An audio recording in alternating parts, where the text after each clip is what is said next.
আমাদের ভারতবর্ষের একটি অঙ্গরাজ্য, নাম হলো তার পাঞ্জাব। কি নাম বললাম? পাঞ্জাব। পাঞ্জাব এই ভারতবর্ষের উত্তর সাইডে পাঞ্জাব বলে একটি রাজ্য আছে। এই রাজ্যের জনসংখ্যায় সব থেকে বেশি বাস করে যারা, তারা হলো শিখ ধর্মাবলম্বী। কি নাম বললাম? শিখ ধর্মাবলম্বী। এই শিখ ধর্মাবলম্বীদের পাঞ্জাবি বলা হয়। কি বলা হয়? পাঞ্জাবি বলা হয়। প্রত্যেকটি ধর্মাবলম্বীদের একজন করে ধর্মীয় নেতা আছে না নাই? কথা বলেন। হিন্দু ভাইদের একজন ধর্মীয় নেতা আছে, নাম তার রামকৃষ্ণ পরমহংসদেব। বৌদ্ধদের একজন ধর্মাবলম্বী আছে, নাম তার গৌতম বুদ্ধ। ইহুদিদের একজন ধর্ম নেতা আছে, ধর্মীয় নেতা, তার নাম মোজেস। খ্রিস্টানদের একজন ধর্মীয় নেতা আছে, তার নাম যিশু বা ঈসা। আছে না নাই? আমার ভাইরা, বৌদ্ধদের একজন ধর্মীয় নেতা আছে, নাম তার গৌতম বুদ্ধ। পাঞ্জাবিদের একজন ধর্মীয় নেতা আছে, তার নাম হলো গুরু নানক। কি নাম বললাম? গুরু নানক। তিনি একটি তথ্য দিয়েছেন ইতিহাসে। আমি তথ্যটি আপনাদের কাছে একটু প্রকাশ না করলে আমার বক্তৃতা যেন কিছুটা অক্ষত রয়ে যাচ্ছে। আজকে দরুদ শরীফের মহব্বত, প্রেম, ভালোবাসা পয়গম্বরের জন্য আমরা কতটুকু করি। আর গুরু নানকের মতো বিধর্মী ধর্মীয় নেতা গুরু নানক, তিনি একটি তথ্য দিয়েছেন ইতিহাসে, কিয়ামত পর্যন্ত তার তথ্যটি মুছবে না। জোরে বলুন একটু সুবহানাল্লাহ। বইটির নাম হলো অমুসলিম মনীষীদের দৃষ্টিতে, অমুসলিম মনীষীদের চোখে হযরত মুহাম্মদ রাসূলুল্লাহ। লেখকের নাম ডক্টর আফাজউল্লাহ এবং তার কন্যার নাম হলো রোমেনা আফাজ। দুইজন মিলে এই বইটি লিখেছেন। বইটা বাজার থেকে খরিদ করবেন, তথ্যটা পেয়ে যাবেন ইনশাআল্লাহ। গুরু নানক বলছেন, সাধু সমাজকারক ব্রাহ্মণ গাজী পীর ও কুতুবগণ অশেষ উপকার করাইতে পারবেন যদি তারা ইসলামের নবীর প্রতি একটু ভক্তি ভরে দরুদ শরীফ পাঠান। আর একটু জোরে বলা যাবে না? নারায়ে তাকবীর। গুরু নানক বলছেন, সাধু সমাজকারক ব্রাহ্মণ গাজী পীর ও কুতুবগণ অশেষ উপকার করাইতে পারবেন যদি তারা ইসলামের নবীর প্রতি একটু ভক্তি ভরে দরুদ শরীফ পাঠান। গুরু নানক বলে নাই সময় সুযোগ হাতে পেলে রামকৃষ্ণ পরমহংসদেবের নামের জপ জিকির করিও। সময় সুযোগ হাতে পেলে এমন করে গৌতম বুদ্ধের নামের প্রশংসা করিও। সময় সুযোগ হাতে পেলে যীশু খ্রিস্টের নামের তসবিহ পড়িও। এ কথা গুরু নানক বলেন নাই। তিনি বলছেন, সময় সুযোগ যদি একটু হাতে পাও, রাজনীতির গল্প নয়, অন্য কোন বই পুস্তকের গল্প নয়, সংসার যাপনের গল্প নয়, সময় যদি একটু হাতে পাও, ইসলামের নবী মুহাম্মদ রাসূলুল্লাহর মহব্বতে একটু বেশি বেশি করে দরুদ শরীফ পড়ে নাও। আল্লাহ কোরআন পাকের 22 পারা সূরা হাজাবের ভিতরে তথ্য কোট করে দিচ্ছেন, ও মানুষ, তোমাদের এই জন্য গুরু নানক দরুদ শরীফ পড়ার কথা বলেছে। আমার কোরআন ফলো করে, আমার কোরআনের তথ্য জেনে আল্লাহ বলছেন, ইন্নাল্লাহ, নিশ্চয় আমি আল্লাহ পাক, ও মালায়েকাতাহু, আমি আল্লাহ শুধু একা নই, আমার ফেরেশতা মণ্ডলীরা যারা খায় না, ঘুমায় না, পেশাব করে না, পায়খানা করে না, বিবি বাচ্চা নিয়ে কোনো আনন্দ ফুর্তি করে না, ব্যবসা করে না, চাষবাস করে না, 24 ঘন্টা যারা আমার নামের জপ জিকির করে, তারাও আমার দরুদ শরীফ পড়া দেখে ইউসাল্লুনা আলান নবী, আমার আখির জামানার পয়গম্বর মুহাম্মদ রাসূলুল্লাহর মহব্বত, প্রেম, ভালোবাসা রক্ষার্থে যারে না বানালে তাম পৃথিবীর কিছুই বানাতাম না। লাউলামা খলাকতুল আফলাক, আমি কোনো কিছুই বানাতাম না, জান্নাত বানাতাম না, জাহান্নাম বানাতাম না, ফেরেশতা বানাতাম না, জান্নাতের হুর গেলেমান কিছুই বানাতাম না, কোন সৃষ্টি আমি বানাতাম না আমার পয়গম্বরকে যদি সৃষ্টির পূর্বে না বানাতাম। জোরে বলুন একটু সুবহানাল্লাহ। সেই মুহাম্মদ রাসূলুল্লাহর সর্বপ্রথম সৃষ্টির পূর্বে বানানোর কারণে আমি তার এত ভালোবাসি, এত মহব্বত করি, এত ভক্তি আমি তারে করি। ইউসাল্লুনা আলান নবী, আমি আল্লাহ পাক সেই নবীর মহব্বতে দৈনন্দিন দরুদ শরীফ পাঠ করি। আচ্ছা, আল্লাহর কি নবীজির শাফাত নিয়ে জান্নাতে যাওয়ার দরকার আছে? আমাদের নবীজির শাফাত ছাড়া জান্নাতে যাওয়ার লাইন আছে? বিশ্ব নবী যদি আমাদের মতো গুনাহগার উম্মতের একটু চিন্তা না করে, আমরা কেউ নিজের আমলের দ্বারা জান্নাতে যেতে পারবো? একটা লোককে হাত তুলে দেখাতে পারবেন হুজুর নামাজ কালাম রোজা জিকির আজগার দান সাদকা খয়রাত এত আমি করেছি যার কারণে ইনশাআল্লাহ আমি জান্নাতে যাব? একটা লোক বলতে পারবে? যদি বলতে পারে তো আমি আমার বাকি জিন্দেগি আল্লাহ যে কদিন হায়াতে রেখেছে ওই কদিন আমি আর জলসা টলসায় না যেয়ে ওই কদিন ঘর বাড়িতে না থেকে যে লোকটা হাত তুলে দেখাবে তার পা দুটো জড়িয়ে আমার মরণের দিন পর্যন্ত আমি চুপ করে বসে থাকবো। তুমি যখন জান্নাতে যাবো ভাই হাত তুলে সার্টিফিকেট দেছো, তা আমার যেন ফেলে যেও না, আমার একটু সঙ্গে করে নিয়ে যেও, পা জড়িয়ে থাকবো। আছে কেউ হাত তুলে দেখানোর মতো যে আমার আমল কালামের দ্বারা আমার সৎ কাজ ভালো কাজের দ্বারা ইনশাআল্লাহ আমি জান্নাতে যাব? বলতে পারবো কেউ? আল্লাহ যদি বলে বান্দা ভালো কাজ যা করেছিস লোক দেখানো করেছিস, লোক তোরে ভালো বলবে, আল্লাহওয়ালা বলবে, লোক তোর নামে সুনাম করবে, এই জন্য তো তুই ভালো কাজ করেছিস, আসলে আমারে খুশি করার জন্য করিস। এটা ঠিক না ভুল? অধিকাংশ মানুষ দেখবেন পৃথিবীতে মাথায় টুপি দেয়, মুখে দাড়ি রাখে, লম্বা জামা গায়ে দেয়, রাস্তাঘাটে চলে, মানুষ দিকে বলে লোকটা খুব আল্লাহওয়ালা, মিথ্যে কথা বলে না, চুরি করে না, কারো মালে না বলে হাত দেয় না, ফেরেবাজি করে না, গালিগালাজ করে না। ও যখন রাস্তা দিয়ে যায় আশেপাশে লোক দেখলে তার নামে সুনাম করলে ওর কলিজাটা অন্তত 33,000 ভোল্টেজের মতো গরম হয় না? হয় না? হয় না? হয়, গরম হয়। আমার ভাইরা, এই জন্য আল্লাহ পাক যদি আমাদের আমলগুলো কবুল না করেন অবশ্যই আমরা চির জাহান্নামী হয়ে যাব। এতে কোনো সন্দেহ আছে নাকি? এতে কোনো সন্দেহ নাই। আল্লাহ বলছেন ইন্নাল্লাহ, নিশ্চয় আমি আল্লাহ পাক, ও মালাইকাতাহু, এবং আমার ফেরেশতা মণ্ডলীরা, আমি শুধু একা নই, আমার সঙ্গে আমার ফেরেশতারা, ইউসাল্লুনা আলান নবী, আমার আখিরি জামানার পয়গম্বর মুহাম্মদ রাসূলুল্লাহর মহব্বত প্রেম ভালোবাসা রক্ষার্থে তার আচার ব্যবহার আখলাক দেখে ফেরেশতারাও পর্যন্ত মুহাম্মদ রাসূলুল্লাহর মহব্বতে দৈনন্দিন দরুদ শরীফ পড়ে থাকে। ইয়া আইয়ুহাল্লাযীনা আমানু, আল্লাহ ওই সেন্টেন্সের শেষ অংকে বলছেন, ও দুনিয়ার ইমানদার মুমিন মুমিনা নরনারী, আমারে না দেখে যারা বিশ্বাস করেছো, আমার পয়গম্বরের জীবন আদর্শ তোমরা যারা ভালোবেসে বাস্তব জীবনে রূপদান করে চলার চিন্তা ভাবনা নিয়েছো, আমি তাদের ডেকে বলছি সাল্লু আলাইহি, আমি এবং আমার ফেরেশতারা যে নবীর মহব্বতে দৈনন্দিন দরুদ শরীফ পাঠ করি, সাল্লু আলাইহি, তোমরাও সেই নবীর মহব্বতে দৈনন্দিন দরুদ শরীফ পাঠ করো। জোরে বলুন একটু সুবহান।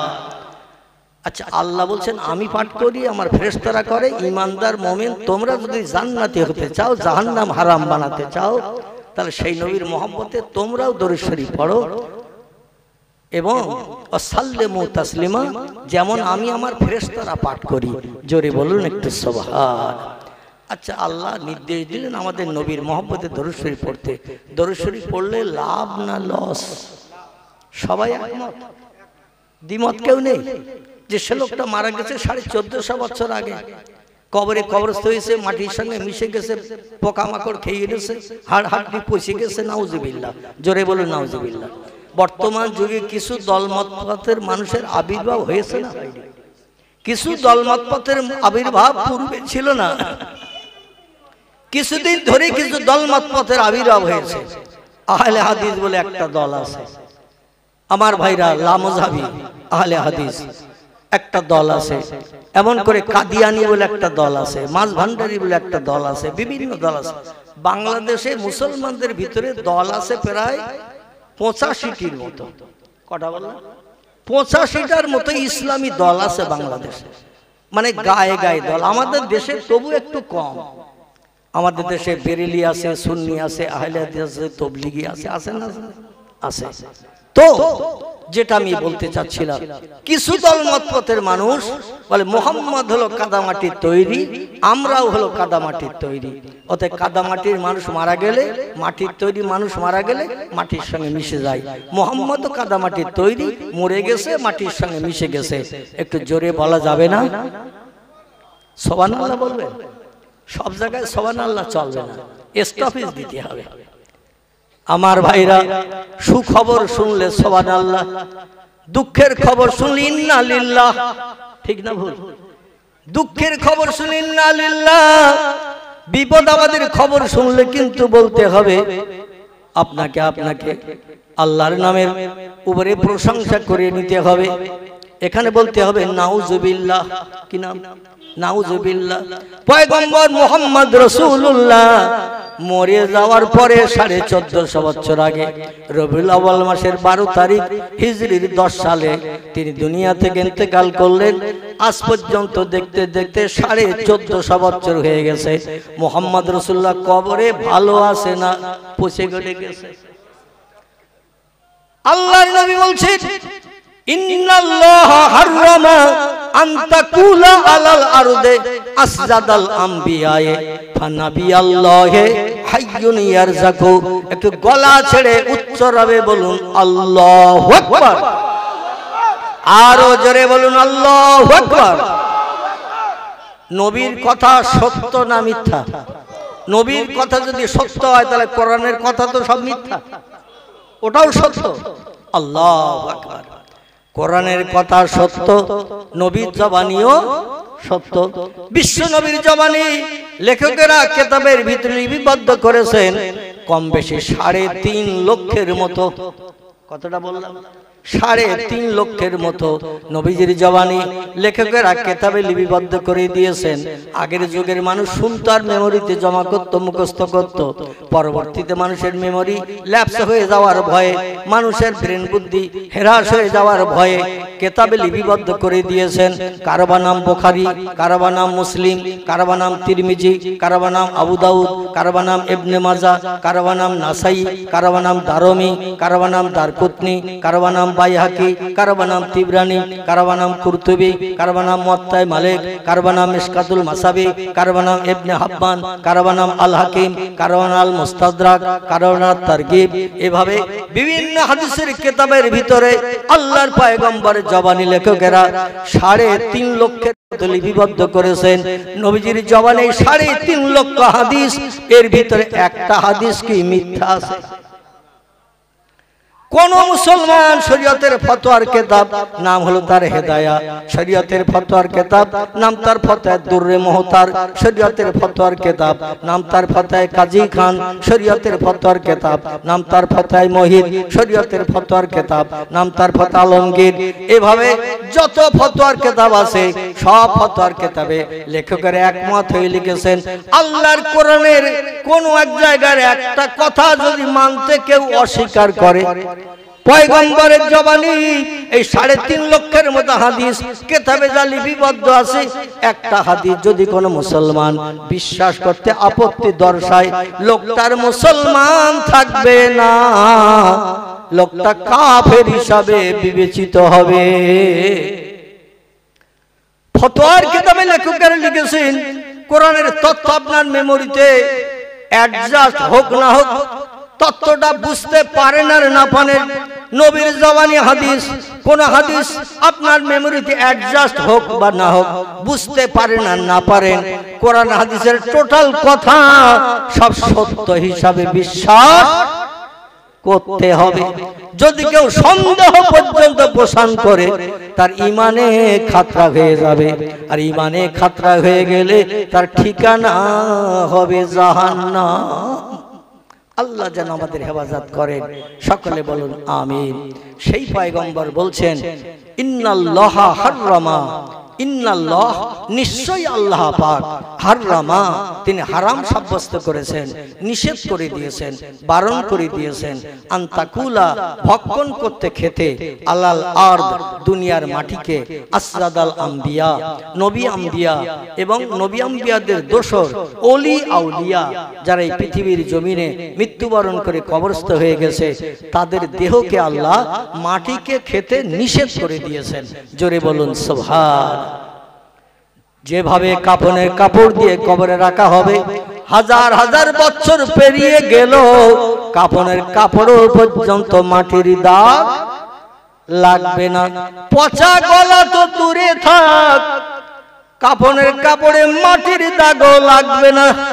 এখন যদি বলেন হুজুর বর্ষাকালে বর্ষা হলে রাস্তাঘাট ভেসে যায়, পুকুর টুকুর ভেসে যায়, কবরস্থানের গর্তগুলো পানিতে ভরে যায়, আর কবরের গর্তগুলো পানিতে ভরে গেলে ও কবরের মাটিগুলো সব কাদা হয় না? হয় না?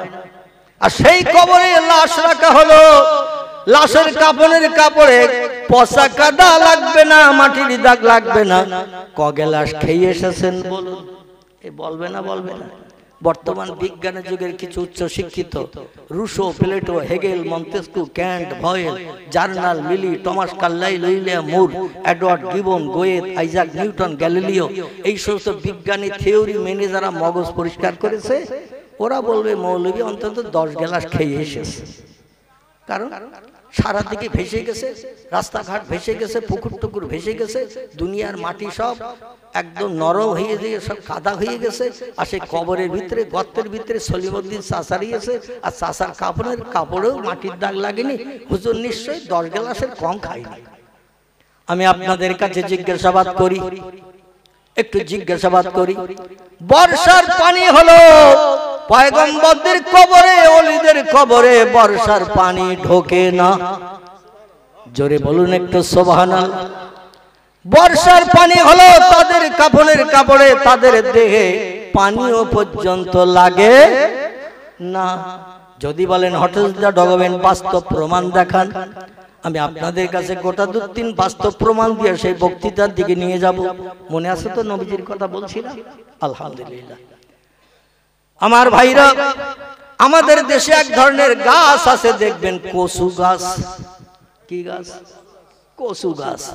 আচ্ছা, বর্ষার পানি যদি 13 ঘন্টা একটানা হয়, বাঁশ গাছের পাতা ভিজে যায়, নারকেল গাছের পাতা ভিজে যায়, কাঁঠাল গাছের পাতা ভিজে যায়, আম গাছের পাতা ভিজে যায় না? যায় না?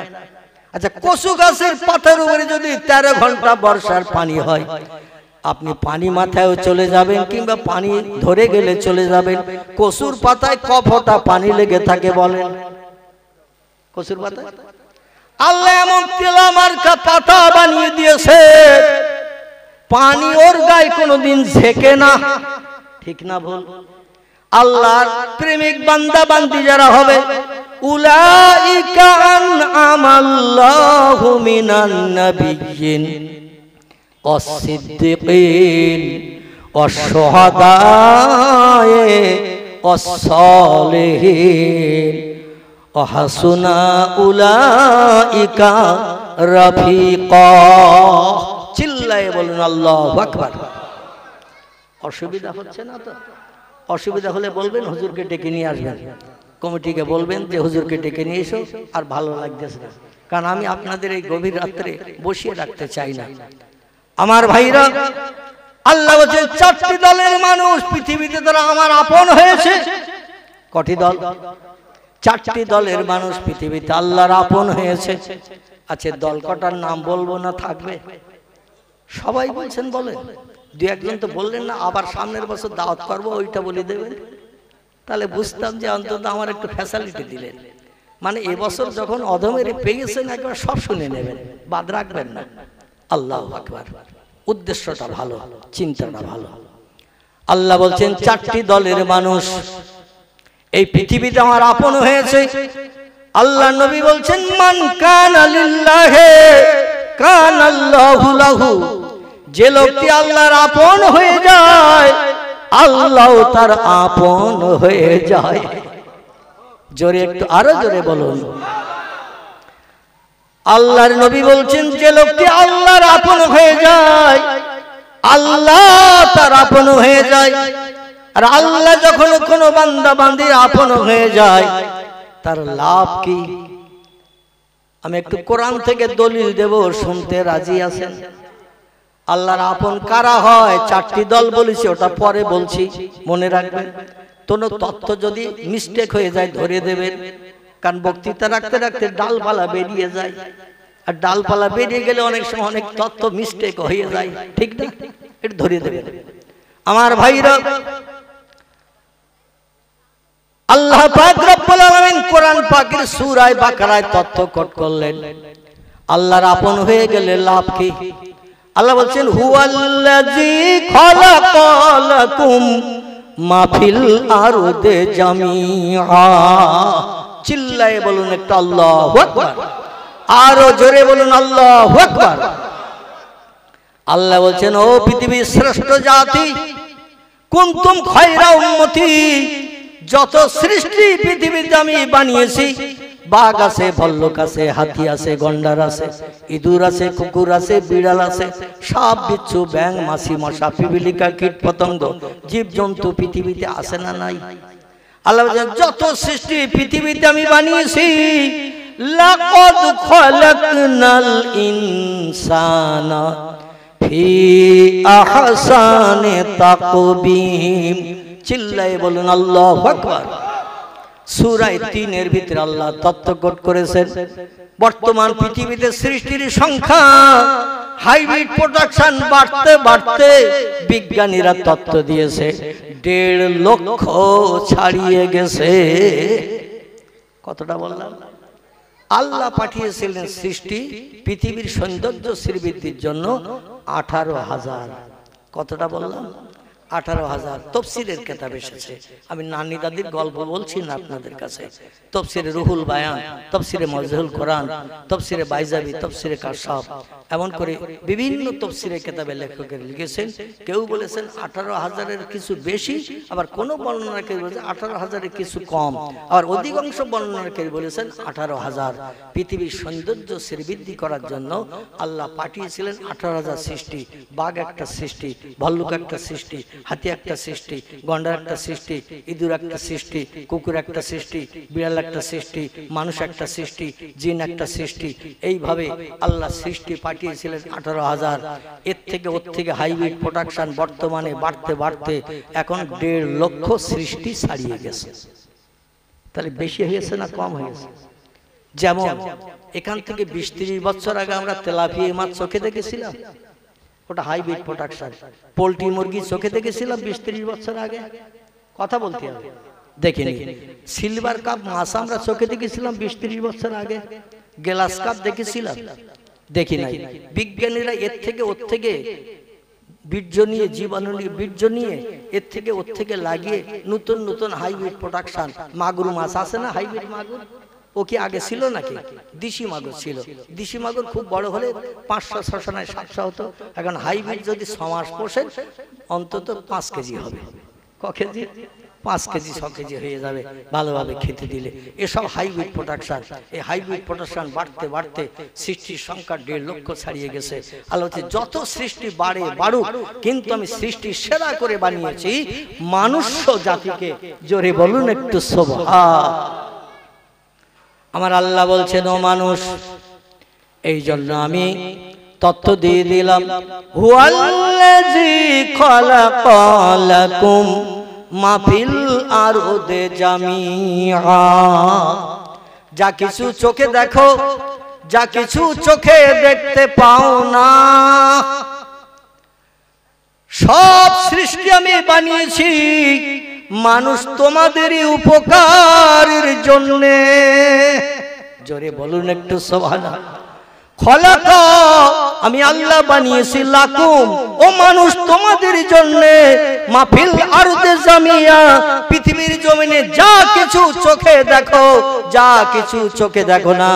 চোখে দেখো না এই জন্য বললেন, সাগরের পানির তলায় যা কিছু থাকে দেখতে পাই, কথা বলে। এই জন্য আল্লাহ বলেন, যা দেখো আর যা দেখো না। পাহাড়ের গুহার ভিতরে যা কিছু বাস করে, ও কি চোখে দেখতে পাওয়া যায়? ও তো চোখে দেখতে পাওয়া যায় না। এই জন্য আল্লাহ বলেন, যা কিছু দেখো, যা কিছু দেখতে পাও না, মাহফিল আরদে জামিয়া, পৃথিবীর জমিনে সব তোমাদের উপকারের জন্য বানিয়েছি। আচ্ছা, কোরআনের এই সূরা বাকারার এই আয়াতটা সত্য না মিথ্যা? সবাই একমত কি? সবাই একমত তো? যদি একমত হন তাহলে একটু পরীক্ষা নেব কিন্তু আপনাদের। হিজলের মানুষকে এমনি এমনি ছেড়ে যাব না, একটু পরীক্ষা নেব। দিতে রাজি আছেন তো নাকি? আর যদি বলেন হুজুর পরীক্ষা দেব না, তাহলে এই তথ্যটা বাদ দিয়ে দেব। আর যদি বলেন যে আল্লাহ কোরআনে বলেছে সব মানুষের উপকারের জন্য বানিয়েছি, কিরাম বানিয়েছে, একটু পরীক্ষা নিতে আপনারা দিতে রাজি আছেন তো নাকি? আচ্ছা, সৃষ্টি যদি সব বানিয়ে থাকে, তা বাঘ আল্লাহ সৃষ্টি না? সৃষ্টি না? কথা বলে। বাঘ ভাল্লুক, গন্ডার, সিংহ সব আল্লাহর সৃষ্টি। আচ্ছা, যদি আল্লাহ সৃষ্টি হয়, আল্লাহ বলেন যা বানিয়েছে সৃষ্টি সব তোমাদের উপকারের জন্য, তাহলে আল্লাহর কোরআন কেমন সত্য। চলুন তো কালকে আমরা একটু ট্যুর করে সুন্দরবনে যাই, সুন্দরবনের জঙ্গল একটু দেখতে যাই। কি অনেকের ইচ্ছা থাকে না জঙ্গল দেখা? গাড়ি ভাড়াটা লাগবে না, ভটভটি খরচ আমি দেব, চলেন একটু সুন্দরবনের জঙ্গল দেখতে যাই। এখন নদীপথে মনে করুন বাসন্তী থেকে ওইখানে নদীপথে ঠেলে উঠলাম, গোসাবা হয়ে সুন্দরবনের দিক চলে গেলাম। যে এইবার জঙ্গলের কাছাকাছি যখন গেলাম, ভটভটি ছাড়তে হবে না ছাড়তে হবে না, লঞ্চ ভটভটি ও তো পানিতে চলে। এবার তো সুন্দরবন তো জঙ্গল ড্যাঙায় জমিনে, ঠিক কিনা? চতুর্দিকে নদী, বড় বড় নদী, মাঝখানে বড় বড় দ্বীপ, এই দ্বীপের ভিতরে গাছপালা হয়ে গেছে, এরই নাম জঙ্গল। আল্লাহ অধমকে কয়েকটা বার দেখিয়েছে দক্ষিণ 24 পরগনার প্রোগ্রাম, যার কারণে এমনকি ফুরফুরার পিসায় ওমর সিদ্দিকীকে চেনেন তো নাকি?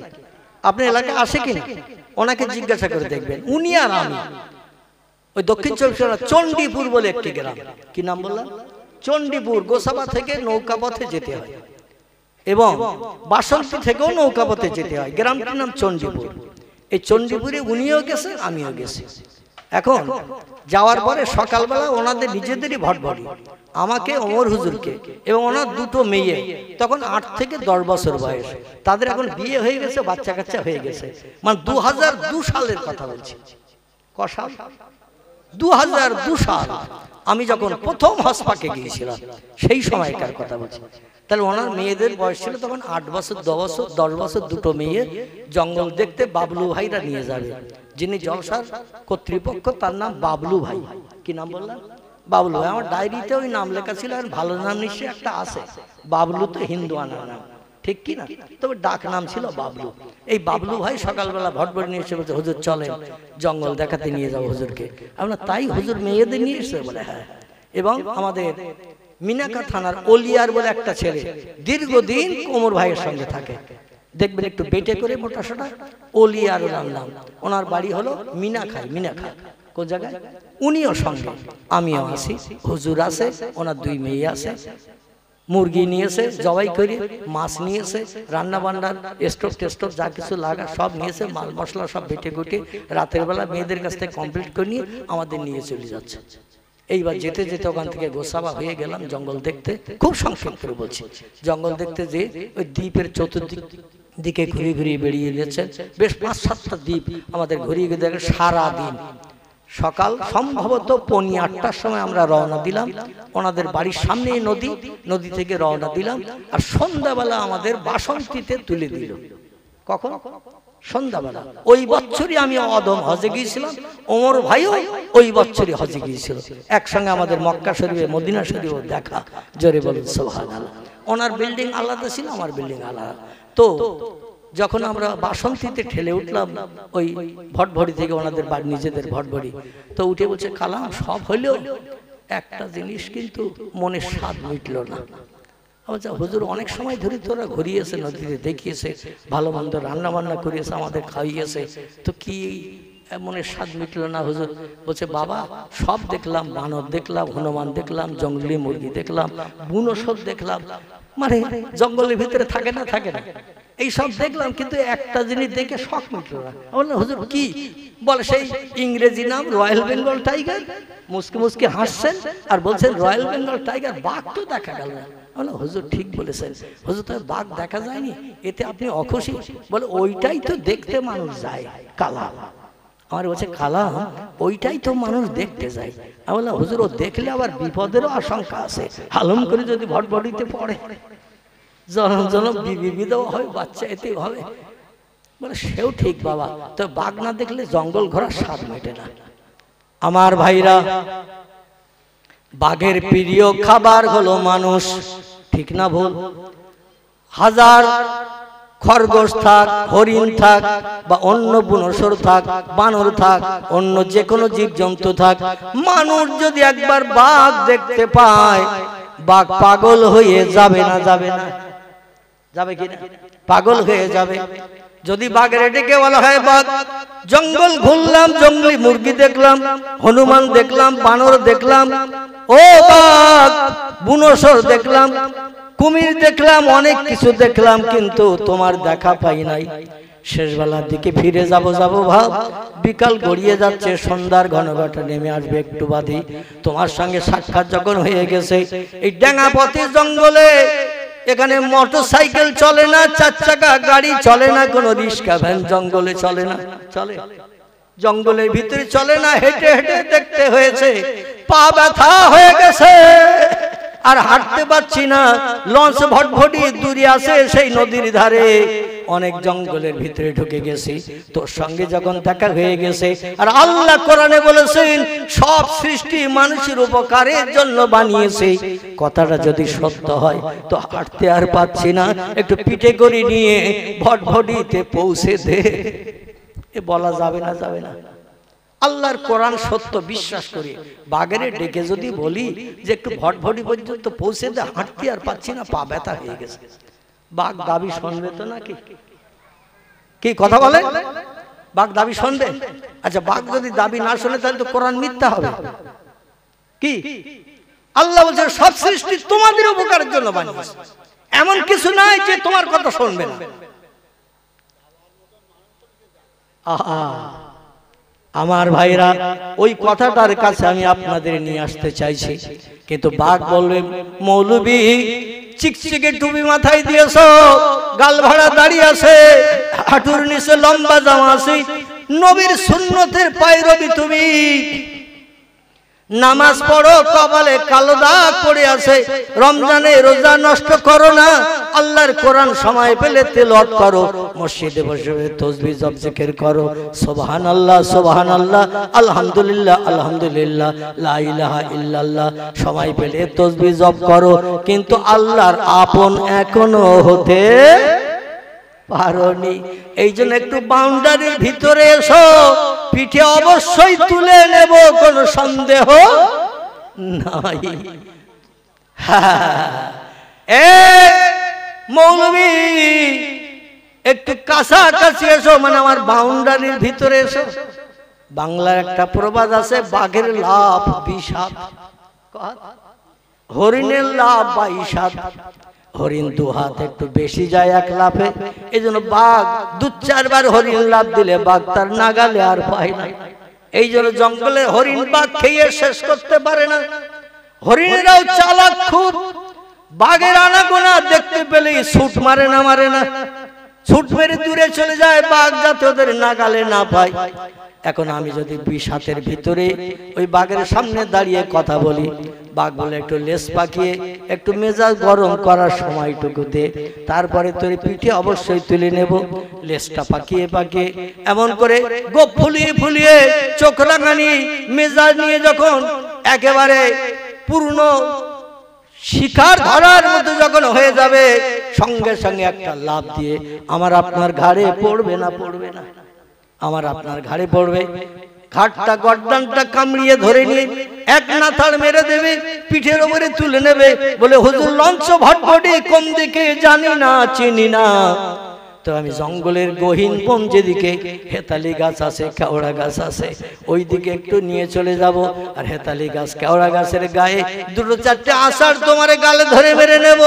যখন তুমি জয়ীফ হয়ে যাবে, তোমার আশেপাশে ঘুরবো, যেই ক্ষুধা লাগবে 2-5 কেজি করে খাবো, অন্তত 5টা দিনের চিন্তা আমার দূর হয়ে গেল। কারণ 60-65 কেজি 70 কেজি ওজন আছে, 2-5 কেজি করে খাবো, 2-5টা দিনের চিন্তা দূর হয়ে গেল। বাঘ বলবে না, বলবে না। আমার ভাইরা, আল্লাহর নবী বলছেন মান কানা লিল্লাহি কানাল্লাহু লাহু, যে লোকটি আল্লাহর আপন হয়ে যায়, আল্লাহ তার আপন হয়ে যায়। কোরআনের কথা যেমন সত্য, নবীর কথাও তেমন সত্য। বর্তমান 21 শতাব্দীর যুগে প্রমাণ করে দেখিয়েছেন, 20 শতাব্দীর যুগে, 20 শতাব্দীর যুগে প্রমাণ করে দেখিয়েছেন। আমাদের বাড়ির কাছের মানুষ, ঠিক না ভুল, আমাদের বাড়ির কাছের মানুষ, যেটাকে আমরা মাওলানা বাগ দরবার শরীফ বলি, ওইখানে একজন ব্যক্তি কবরস্থানে আছেন, নাম তার আল্লামা রুহুল আমিন রাহমাতুল্লাহ আলাইহি। ওনার মুর্শিদ কেবলা ছিলেন যিনি, হুগলি জেলার ফুরফুরা জমিনে কবরস্থানে আছেন তিনি, তার নাম বাংলা আসামের মুফতি আজম, বিখ্যাত মুহাদ্দিস, মুফাসসির, মুবাল্লিগ, যিনি ছিলেন সমাজ সংস্কারক, নাম তার আবু বকর সিদ্দিকী আল কুরাইশি রাহমাতুল্লাহ আলাইহি। দুইজন জলসা করতে গেছেন আসামের গৌহাটিতে। কথা বললাম, আসামের গৌহাটিতে জলসা করতে গেছেন। আগামী 17 তারিখ আমার প্রোগ্রাম আছে আসামের গৌহাটি, আগামী 17 তারিখ। আজকে কত তারিখ? আসতে আরো তাহলে 4 দিনের মাথায় আমার যেতে হবে গৌহাটিতে। যাই হোক, আমি ওদিকে বলতে যাচ্ছি না। এই গৌহাটি হলো আসামের রাজধানী, আসামের রাজধানী গৌহাটি। আমাদের পশ্চিমবাংলার রাজধানী কোথায়? কলকাতা। আসামের রাজধানী হলো গৌহাটি শহর এলাকা। এখান থেকে বেশ কিছুটা নিচের দিকে শুধু ঝোপঝাড় জঙ্গলে ভরা। আসাম জঙ্গলি দেশ, আসাম হলো কাঠের দেশ। আমি যখন প্রথম দেশে গেছি 2008 সাল সম্ভবত হবে, মানে সঠিক তথ্যটা দিতে পারছি না ডায়েরি না দেখা পর্যন্ত, তো সম্ভবত 2008 সাল প্রথম গেছি।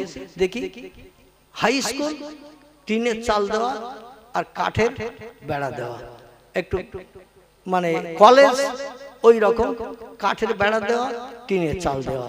প্রাইমারি স্কুল পাটকাঠির বেড়া দেওয়া, কর্কেটের চাল দেওয়া। অধিকাংশ চালগুলো সব কর্কেট দেওয়া, বেড়া পাটকাঠির বেড়া। আমাদের দেশে আগে অনেকে ওই রান্নাঘরটার পাটকাঠির বেড়া দিয়ে বানাতো না, এইরকম। ওদের দেশে সব কাঠ কাঠ কাঠ দিয়ে সব বানানো। তো যাই হোক, এখন দাদা হুজুর কেবলা জলসায় গেছেন গৌহাটিতে, যে শুনছেন যে ওখানে পার্শ্ববর্তী এলাকায় জঙ্গলের ভিতরে একজন অলি ব্যক্তির রওজা আছে। কার রওজা? অলি ব্যক্তির কবর আছে। অলি আজকের বর্তমান 21 শতাব্দীর যুগে কিছু দলমত পথের মানুষ বলে অলিয়া উলিয়ার কবরে যাওয়া যাবে না, কবর জিয়ারত করা যাবে না, ওটা হলো শিরক বেদাত। জোরে বলুন একটু নাউজুবিল্লাহ। কবরের থেকে আমাদের দূর করার জন্য তারা বলছে শিরক বেদাতি করো না, শবে বরাত করা যাবে না, শবে বরাত করা যাবে না, বাপ মা মরে গেলে গরিব এতিমদের খাইয়ে খানা দেওয়া যাবে না। এ বলে না, বলে না, খানা দেওয়া যাবে না। জুমার নামাজ পড়ে সালাম ফেরানো হয়ে গেলে নামাজ শেষ হয়ে গেল, আর দোয়া মোনাজাত করতে হবে না। আল্লাহ বলছেন উদুনি, আমার কাছে তোমরা চাও, আস্তাজিব লাকুম, যেটা চাইবে সেটা দেব। জোরে বলুন সুবহানাল্লাহ। আচ্ছা, টিউবওয়েলের ভিতরে পানি থাকে না? থাকে না। টিউবওয়েল পানি তো ভরা রয়েছে, পাতালের সঙ্গে ফিল্টার দিয়ে লাইন করা। আচ্ছা, একটা ডান্ডা আছে না টিউবওয়েলের মাথায়? এখন ডান্ডা না সোফা পর্যন্ত মুখ দিয়ে পানি বেরোবে? এখন কলের পাশে যে যদি বলেন আমি 3 দিন পিপাসায় রয়েছি, 3 দিন পিপাসা, বুক শুকিয়ে গেছে, মনে হচ্ছে 3 কলসি পানি হলো আমার পিপাসা মিটবে না। এখন কলের পাশে যদি চোখের পানিতে বুক ফাটিয়ে বাপ মরা, মা মরা, সন্তান মরা কান্নার মতো কাঁদেন, এক ফোঁটাও পানি পাবেন? পাবেন? কারণ হাতল চাপতে হবে। হাতল না চাপলে তো পানি মুখ দিয়ে বেরোবে না, আর পানি মুখ দিয়ে না বেরোলে তো আপনার পিপাসা নিবৃত্তি হবে না। আল্লাহ বলছেন উদুনি, তোমাদের কি সমস্যা, কি অসুবিধা, কি তোমাদের চাওয়ার পাওয়ার দরকার আছে, আমার কাছে চাও। আস্তাজিব লাকুম, যেটা চাইবে তোমরা সৃষ্টির শ্রেষ্ঠ, আমি সেটা দিয়ে তোমাদের খুশি করব। কারণ মসজিদ হলো পৃথিবীতে শ্রেষ্ঠ জায়গা। খায়রুল বেকায়ে মাসাজিদুহা, আল্লাহ নবী বলছেন পৃথিবীতে সবথেকে উত্তম, ভালো, উৎকৃষ্ট জায়গা যদি থাকে এই জায়গাটির নাম মসজিদ। এই জন্য মসজিদে যখন আসো, আল্লাহ নবী আরো বলেছেন জুমার দিন হলো দোয়া কবুলের দিন। জোরে বলুন একটু সুবহানাল্লাহ। আল জুমাতু আগেরুন, আল জুমাতু আজহেরুন, জুমার দিন হলো শান্তির দিন, জুমার দিন হলো খুশির দিন, জুমার দিন হলো বান্দাদের কাছে দোয়া কবুলের দিন। আল্লাহর নবী হাদিস শরীফে জানিয়ে দিয়েছেন, ইমাম সাহেব জুমার দিন মেহরাবে যে যখন বসে, আর ইমাম সাহেবের মেহরাবে যে বসা আর ওঠা, যত সময় না উঠে ঘরের দিকে প্রত্যাবর্তন করবে তত সময় জুমার দিন আল্লাহর রহমতের দরজা খুলে দিয়ে রাখে। আল্লাহ বলেন, ও বান্দা বা বান্দারা, কার কি চাওয়ার আছে চাও। আজকের জুমার দিন ঈদের দিন বানিয়েছি, যে যা চাইবে কাউকে অখুশি করে ফিরাবো না, যার যা চাওয়ার আছে চাও। কিন্তু বর্তমান যুগের কিছু দলমতের পথের মানুষ বলছে দোয়া করাটা হলো বেদাত,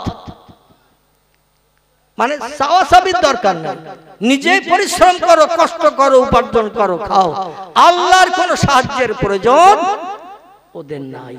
চিল্লাই বলুন একটু নাউজুবিল্লাহ। আমার ভাইরা, এই রকম দলমত পথের মানুষের আবির্ভাব হয়েছে। এরা কিন্তু নবীরে ভালো রকম চেনে না এবং ওলিয়া উলিয়াদের সঙ্গে ওদের কোনো সম্পর্ক নেই, আদৌ নেই। ওলিয়া উলিয়ার কথা বললে ওরা দেখবেন মুসকে মুসকে হাসে, একজন আরেকজনের দিকে ফিরে পিট পিট করে হাসি শুরু করে, মানে হুজুর এবার ভুল বকা শুরু করেছে। দেখবেন বিশেষ করে কিছু তবলিগি জামাতের দলপথের মানুষ, এরা ওলিয়া উলিয়ার কথা বলে ওদের চক্ষু শুরু হয়, ওরা আদৌ ভালো চোখে দেখে না এবং ওরা উপহাস শুরু করে, ঠাট্টা বিদ্রুপ শুরু করে, কারণ ওদের ভিতরে অন্তরের চোখ নাই, অন্তরের কান নাই। আমাদের ফুরফুরা মতাদর্শ, বেরেলি মতাদর্শ, এমন কিছু মতাদর্শ আছে, এরা রাতের ঘুমকে হারাম করে তাহাজ্জুদের নামাজ আদায় করে আল্লাহর আপন বানিয়ে যেটা চেয়েছে আল্লাহ সেটা দিয়েছেন। ওদের অন্তরে চোখ নাই, অন্তরের কান নাই, এই জন্য ও সম্পর্কে ওদের কোনো খবর নাই, ওদের কোনো খবর নাই। ফুরফুরার পীর সাহেব কেবলা বসিরহাট আল্লামা গুয়াহাটিতে গেলেন, খবর শুনলেন একজন অলি ব্যক্তির মাজার আছে পার্শ্ববর্তী ঝোপঝাড় জঙ্গলের ভিতরে, জঙ্গলের ভিতরে রওজা আছে, মাজার আছে।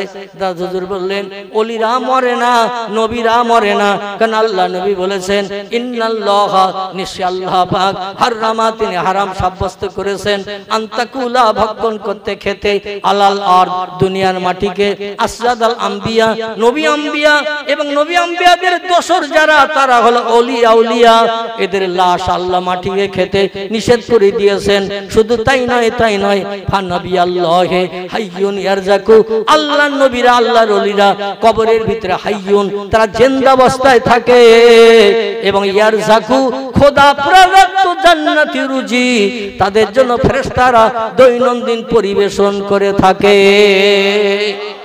একটু জোরে বলা যাবে না? নারায়ে তাকবীর, নারায়ে তাকবীর। আমাদের সিলসিলার প্রতিষ্ঠাতা, বিখ্যাত সমাজ সংস্কারক মরহুম দাদা হুজুর পীর কেবলা ওই দলের মানুষ ছিলেন না? ছিলেন না। হাজার হাজার কারামাত দাদা হুজুর কেবলার জীবন ইতিহাসে। আমি বেশি তথ্য আপনাদের কাছে দেব না, যেটি আপনাদেরকে বলতে চাইছিলাম, আল্লামা হুজুরের জীবনীতে শত শত কারামাত আছে। আমাদের ইন্ডিয়ায় যতটা কারামাত না আছে, বসিরহাট হুজুর, দাদা হুজুর আমাদের ইন্ডিয়ায় বেশি ওয়াজ নসিহত করেননি, একটু বাংলা